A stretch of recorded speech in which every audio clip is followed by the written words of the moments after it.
পরিবর্তন করাচ্ছি, নিজের সংস্কার পরিবর্তনের মাধ্যমে সংসার পরিবর্তন করার কথা বলছি।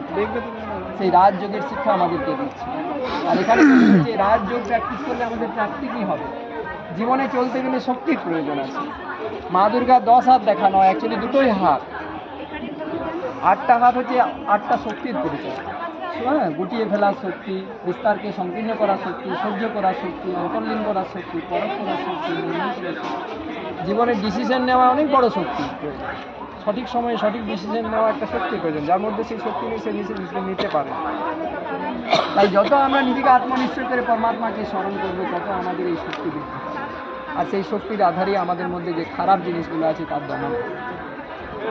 আর এই প্রক্রিয়াটাকেই বলা হয় সহজ রাজযোগ মেডিটেশন, যার মধ্য দিয়ে আমরা আমাদের জীবনের পরিবর্তনের কাজ করি।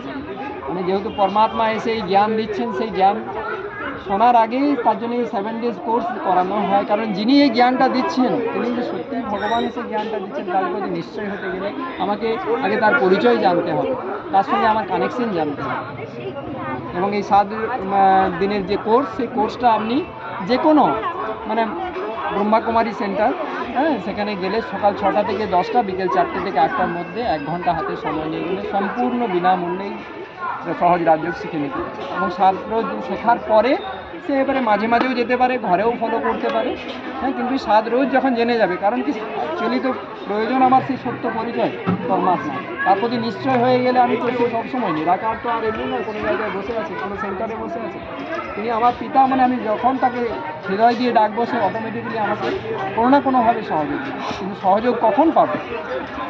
যারা আজ্ঞাকারী বাচ্চা হয় কোনো পিতা, তারা সহজেই সহযোগ পায়।